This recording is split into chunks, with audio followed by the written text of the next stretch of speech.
Hi guys, it's Becky from Power Tools with Thread. I'm looking at my husband out the back door. I'm sorry. This is part 2 of how I load a backing onto the long arm. If you have not seen part 1, which I think I'm going to title it Becky's Backing and Loading Method or something, I don't know. But if you want to see how I prep the backing to go onto the long arm, the no math way, then go look at that video. So this is part 2, and this is how I put it on the long arm. I am the proud owner of a set of red snappers, and you can pin, and I have, and I found that to be tedious, and I stuck myself a lot. The pins that are used in quilting are quite strong. So I knew there had to be a better way. And I know there's a blue set too. I can't remember what their brand name is, but it's the same concept. I had to sew a sleeve onto, see if I can show you guys. I had to sew a sleeve onto the leader, and then you put the long, it's a stiff rod that goes in here. You fold up the hemline on the leader 3/4 of an inch and then just slide in the rod, and it works perfect. It's red too, just like the snappers. And then the concept is you put this is a starter one, these little one-piecers, and you just put this on here like this. Ta-da! How hard was that? It's awesome.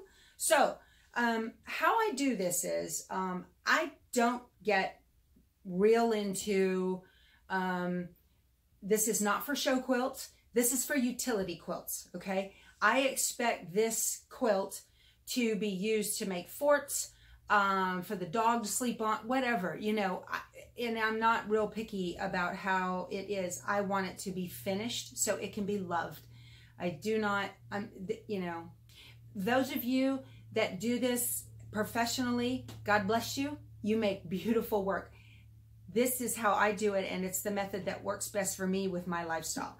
So, the way I put a backing on, so in the previous video, I sewed the center seam, which I have put across this top rail right here. This is the take-up rail, and I've put the center seam across the top, and I got it all evenly lined on here, just like this. Now, I like my seam to go across this way. Sorry about that. That was my husband in the Ring doorbell. I like my seam to go this way so that it doesn't build up a big bulky middle in here too quickly while I'm quilting in the throat of the machine. Okay?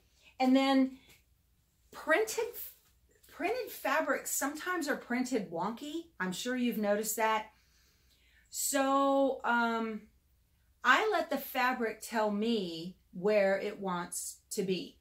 I don't get super picky about where center is. I folded this in half widthwise, and I have my center marked with a blue, you know, wash away marker.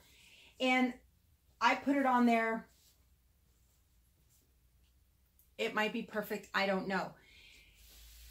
So I want to make sure, I'm going to do this wrong so you can see what I'm talking about. I'm going to get down in here. See the drag lines?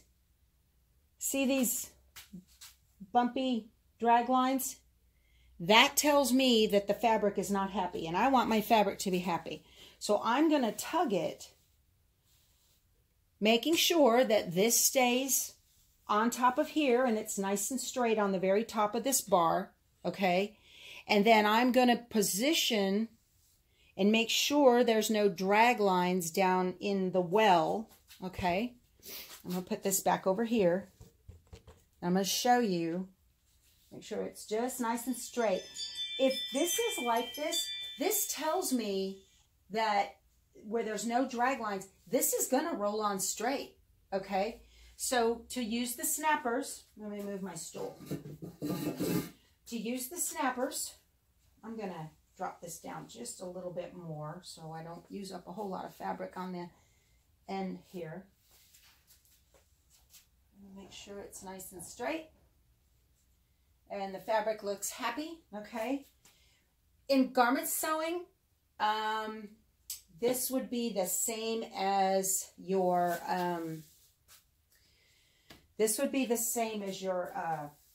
grain line, okay? If your fabric is on grain, it's happy, all right?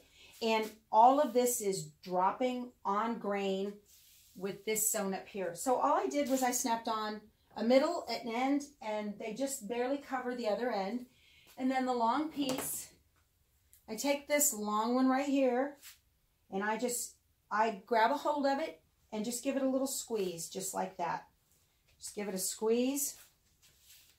And then this, you can't see it, it's out of, I'm just going to squeeze it. I'm not bending the bar, okay? These, really, ever since I owned them, they have not been hard to use at all. I have osteoarthritis in my hands, and these are so much better on my hands than pins, okay? And then, you can see, I'm going to just press this on here and just barely give it a squeeze with my hand and get that on there, making sure the fabric stays nice and happy. There. Okay. That end is on.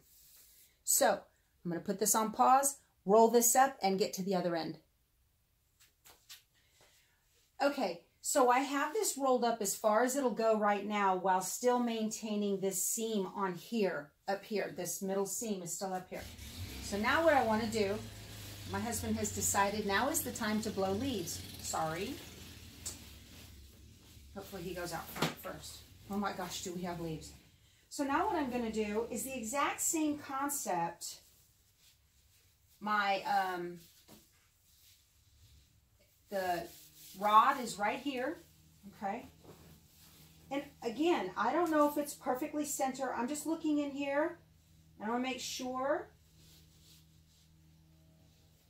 that I drape this so that there's no drag lines or ripples anywhere in here. I'm going to put this on and knock this out and get it flat. All right.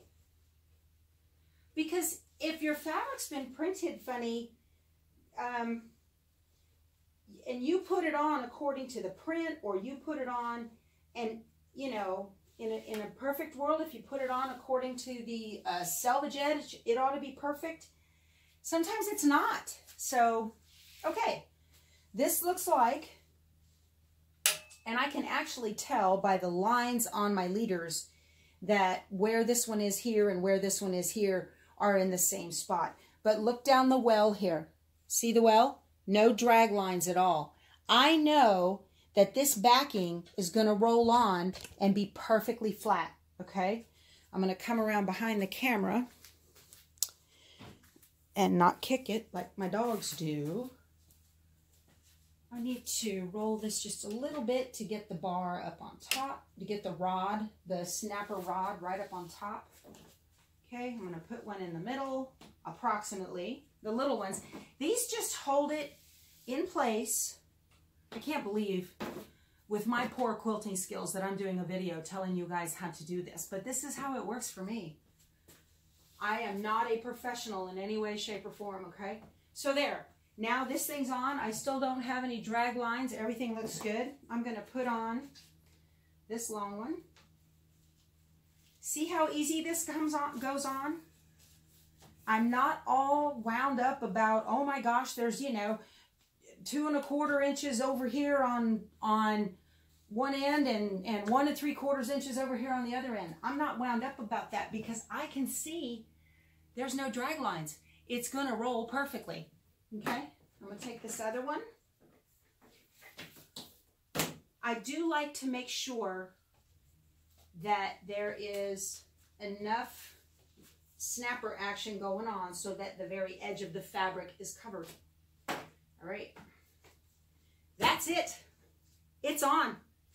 I got a little bit of a thing going on here. Let's see if it didn't work out right. Look at that.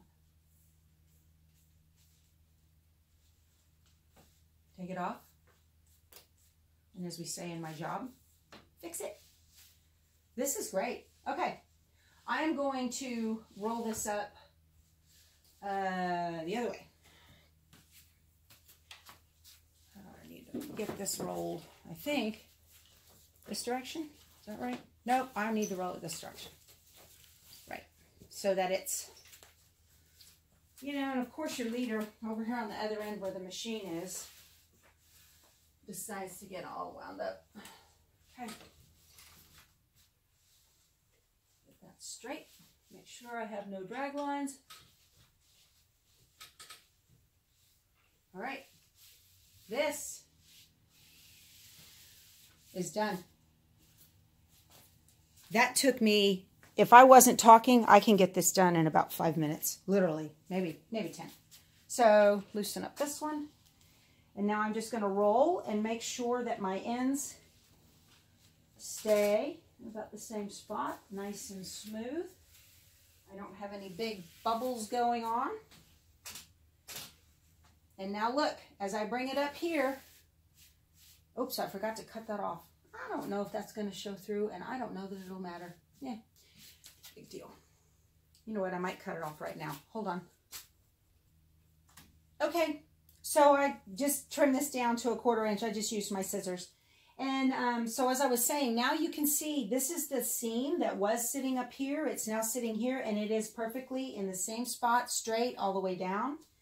And now I'm just going to keep rolling, making sure that we don't get any kind of bubbles or tucks at all.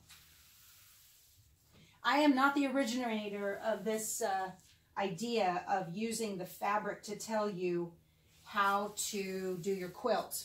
Paula Jo from Cedar Quilts, she has a SEDER Quilts. She has a great video series she does. Now you can see, here's another trick from Paula Jo. You can see that there's a little bit more droop here. This is kind of taut, which is the way I want it.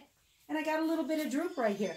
Hey, that happens. So what I'm going to do is I'm just going to pull this up so that it is just as tight. Make sure everything's fine, okay? And I'm going to use one of those Wonder Clips, and I'm just going to clip it. And it's going to work fine. Things happen. I'm sorry this is being so blurry on you guys. So this is how I load my backing. And now I just have to get some batting on there. I know that my quilt top is going to fit because we measured it out in part 1 of this video. And I hope this was really helpful for you. Again, I'm not a professional. I don't profess in any way to do that. But I just do this because it works for me. And I never have any problems with it. So hope this was helpful. Thanks a lot. Talk to you guys soon. Bye.